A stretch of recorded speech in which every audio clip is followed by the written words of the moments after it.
May kahalikan si Eko na ibang babae. As in ngayon na. As in. Nakatitig lang ako sa kanila habang nakanganga. Paano ba to nangyari? Dadalhan ko lang naman siya ng lunch sa office eh. Makikipagbati na kasi ako. Feeling ko kasi nagalit siya. Sabi niya, hintayin ko na lamang siya dito sa labas ng building. Siya na lamang daw ang bababa. Pero nung nasa harap ko na siya, bigla naman, may babaeng lumapit. Tapos ayun, nilikan niya na si Eko. Ako nga, kung ano-ano pang ginagawa ko para landiin lang siya. Tapos itong babaeng ito, hahalik lang kaagad. Ito naman si Eko, hindi gumagalaw. Well, sa bagay, nakatayo lang din, nakanganga. Nasa state of shock pa rin ako. Tumigil na yung babae at ngumiti na malaki. Eko, wow, I missed you, sabi ng girl.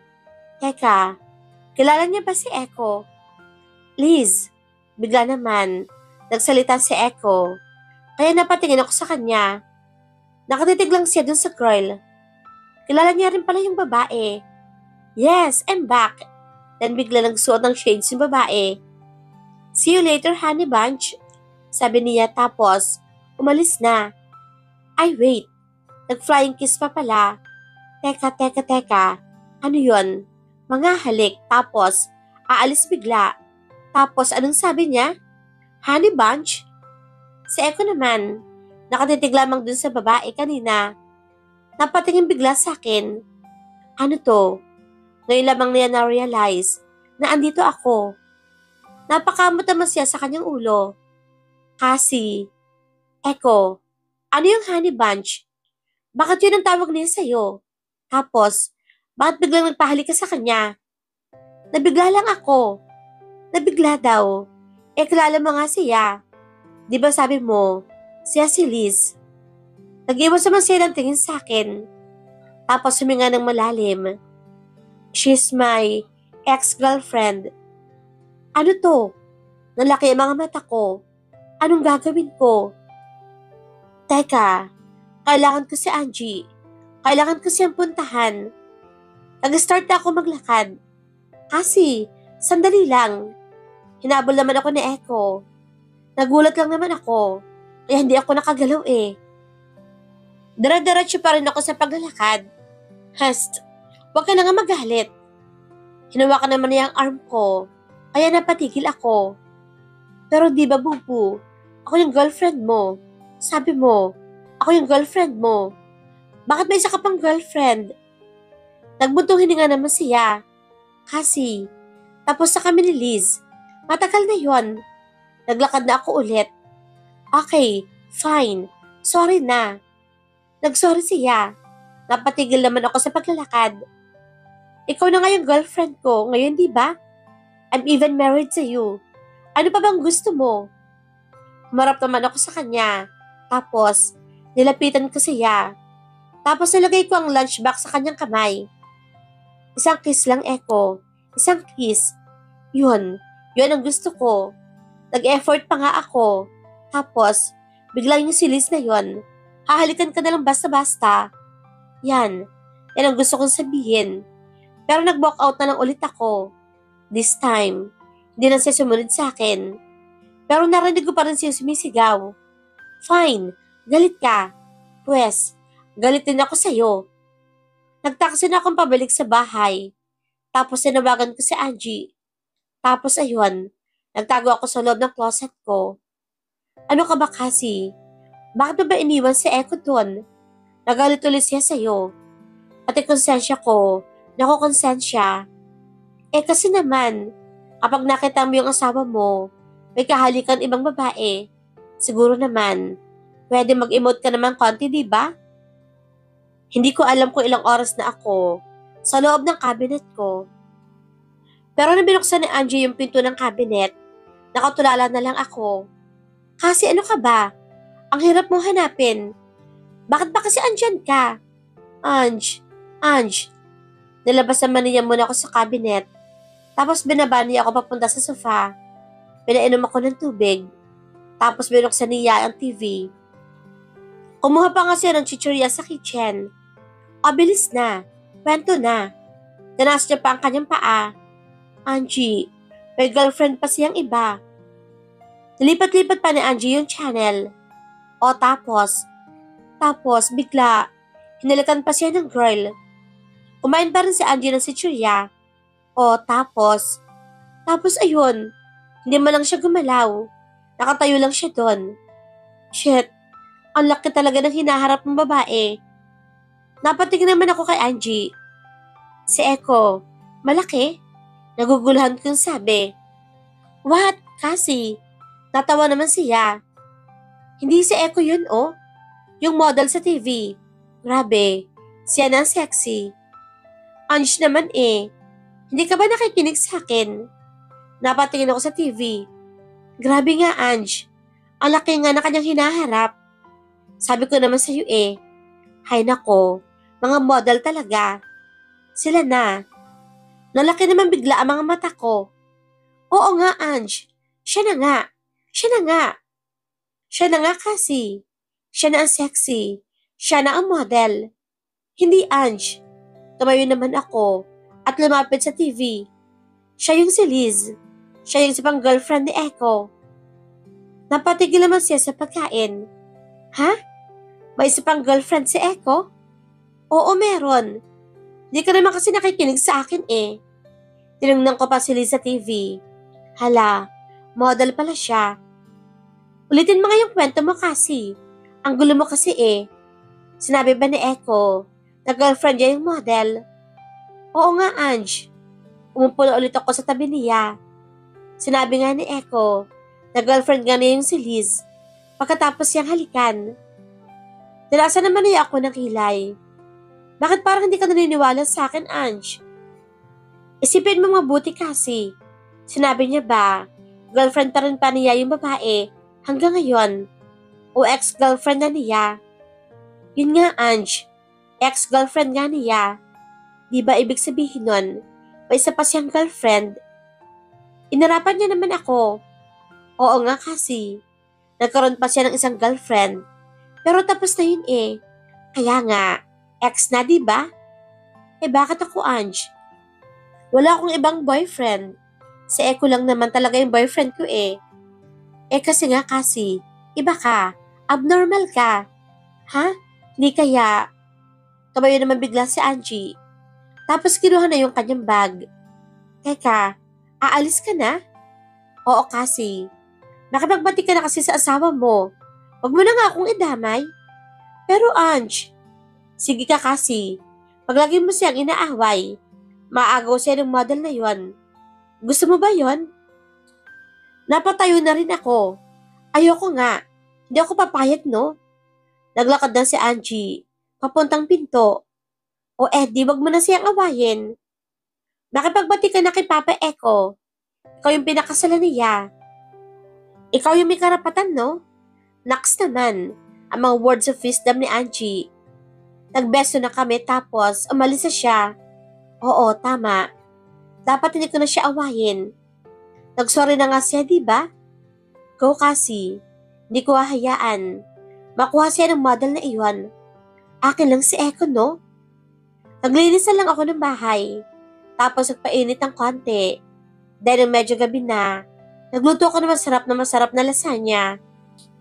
Favorite to ni Echo. Narinig ko ang kanyang kotse. Pumesto na ako. Nung binuksan na niya ang pinto. Echo, sorry kanina. Nilampasan na lang niya ako. Oh no, sumunod ako sa kanya. Bubu, sorry na. Pinagluto kita ng favorite mo. Umakyat na siya ng hagdanan. Hala naman, hindi ba siya kakain? Hindi niya ba ako papansinin? Sinundan ko pa rin siya. Kaya lang, andito na ako sa labas ng pinto. Ano game? Kakatok na ba ako? Ay nako, ito na naman ako. Nababaliw. Pumasok muna ako sa kwarto ko. Nag-isip-isip muna ako ng gagawin. Ano bang dapat gawin? Wow kasi, may isip. Nag-iisip talaga. Totoo ba to? Hindi kinakaya ng brain cells ko ang masyadong pag-iisip. Lumabas ako ng kwarto. Bahala na talaga. Kakatok na lang sana ako. nang parang narinig ko ang boses ni Echo. Nilapit ko ang tenga ko sa may pinto. Nagsasalita siya. Tigilan mo na nga ako. Don't call me anymore. Ha? May kausap sa phone si Echo. Dinikit ko pang lalo ang tenga ko. Tapos na tayo, Liz. Pwede ba? I'm married. OMG. Super G. Kausap niya si Liz. Sige pa kasi. Makinig ka pa. Todo chismis to. Oo na. Fine. Makikipagkita na ako sa'yo bukas. But after tomorrow, I expect not to hear from you anymore. Tapos parang binabana niya ang phone. Tamakbo naman ako, pabalik sa kwarto ko. Tapos sumiga sa kama. Nagtaklob ako ng kumot. Totoo ba to? Makikipagkita si Echo bukas sa ex-girlfriend niyang model na malakang hinaharap. Hindi to pwede. Andito ko ngayon sa kotse, naka-shades, at naka-sombrero. Parang secret agent. Ange, lumabas na siya ng office. Sundan mo na. Andito rin si Angie. Hindi naman ako marunong mag-drive. At siya lamang din na may kotse. Nagmakaawa pa ako dyan para lang samahan ako. Hay naku naman, Tini Winnie, ang beauty kong to. Ginagawa mong driver. May utang ka sa akin, ha? Oo, nag-promise, Ange. Kahit mag-shopping spree pa tayo, sundan mo na lang. Modern na yung kotse ni Echo. Sinundan na nga namin si Echo. Ewan ko nga rin ba kung bakit naman siya sinusundan. Makikipagkita lang naman siya dun sa list na yon. Ano namang big deal dun? Big deal yun. Dahil mauutot lang ako na mauutot sa bahay. Sa sobrang pag-alaala. Paano kung magkita sila? Tapos, may in love ulit sa kanya si Echo. Hindi pwede, no? Tumigil si Echo sa isang coffee shop. Tapos pumasok. Lumabas ng kami ni Angie ng kotse at sinundan siya. Kasi, tanggalin mo na nga yung shades mo at sombrero mo. Mukha kang hold-upper eh. Ano ka ba, Ange? Kailangan to. Para hindi tayo makita. Mas lalo tayong mabubuko sa ginagawa mo eh. Nakita ko si Echo. Umupo na sa isang table doon. Nandun na rin yung si Liz. Todo smile pa siya. Ange, hindi ko marinig yung pinag-uusapan nila. Malamang, Tini Winnie. Nasa labas tayo eh. Pumasok din kami ng coffee shop. Naglakad ako ng parang secret agent. Tinitingnan ko, suspiciously, na pumasok yung waitress. Pero buti na lang kasama ko si Angie. Umupo na kami ng table at natatanong ko si Echo. Tinaas ko naman ang menu sa mukha ko. Alam niyo na. Para din niya ako makita. Alam mo kasi, mas mukha kang kahina-hinala eh. Ange, hindi ko marinig yung pinag-uusapan nila. Naririnig mo ba? Hay nako. Parang ayaw naman ata talaga nila magparinig eh. Nagbubulungan. Sandali nga. Tapos tumayo naman siyang bigla. Hala Ange, huwag kang tumayo. Huwag kang lumapit sa kanila. Baka makita ka ni Echo. Excuse me, Tini Winnie. Sino nagsabi sa'yong lalapit ako sa kanila? O-order ako, no? Teka lang, Ange. Pero naglakad na siya. Papunta dun sa counter. Buti hindi nakatingin sa banda sa amin sa Echo. Hindi niya kami pwedeng makita. Baka magalit siya. Pero teka, ano ba kasi pinag-uusapan nila? Hindi ko kasi marinig. Kailangan ko pang lumapit. Pero paano naman? Bigla namang tumayo ang tao sa table, sa may likod na Echo. Pupunta atang CR ang mami. Kaya iniwan mo na ang batang lalaki sa table. Chance ko na to. Habang hawak pa rin ang menu, dahan-dahan akong gumapang papunta sa table doon ng bata. Ayos ang pwesto dito. Nakatalikod na nga si Echo. Naririnig ko pa ang pinag-uusapan nila. I'm sorry, Echo. Sabi nung si Liz, habang mukhang mababa ang tono. Alam kong you begged me not to go, pero umalis pa rin ako. Kasalanan ko kung bakit nagkahiwalay tayo. Pero honey bunch, si Liz yung nagsalita. Don't call me that. Okay, sige Echo, mali ako na pinili ko ang career ko over you. Pero I'm back. And I'm here to stay. So please, can you give me one more chance? Can you give us another chance? Tapos hinawakan niya ang kamay ni Echo sa table. Hala, bigla naman may kumalabit sa akin. Hindi ko muna pinansin. Kasi naman si Echo bakit hindi niya tinatanggal ang kamay ni Liz? May kumakalabit sa akin, pero hindi ko talaga pinapansin. Bakit ba? Hindi niya tinatanggal. So ano, iiwan niya na ba ako? Babalik na ba siya dun sa Liz na yun? Hindi ko kaya. Hindi ko kaya. Hoy, ate. Napatingin naman akong bigla doon sa nangangalabit sa akin. Yung batang lalaki kanina ay naglalaro sa iPad niya. Nakatingin na sa akin. Huwag ka maingay.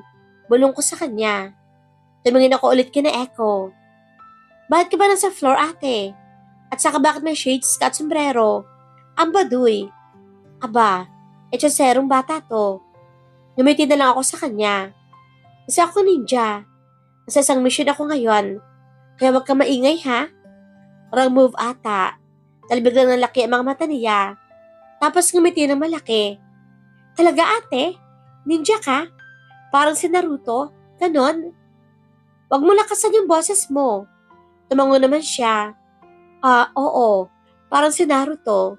Ang totoo niyan. Kapatid ako ni Naruto. Kaya huwag kang maingay, ha? Ngunitian naman niya ako. Pero hindi pa rin siya tumigil sa pagkausap sa akin. Naman di ko tuloy maintindihan ang pinag-uusapan nila. Mabait ba si Naruto, ate? Huwag ka maingay. Hindi ko na maintindihan si Echo. Ang ingay ng batang to. Pero diba, orange yung buhok ni Naruto. Bakit ikaw, ate? Color black. Excuse me, who are you? Bigla naman ako napatayo. Bumalik na pala yung mami ng bata.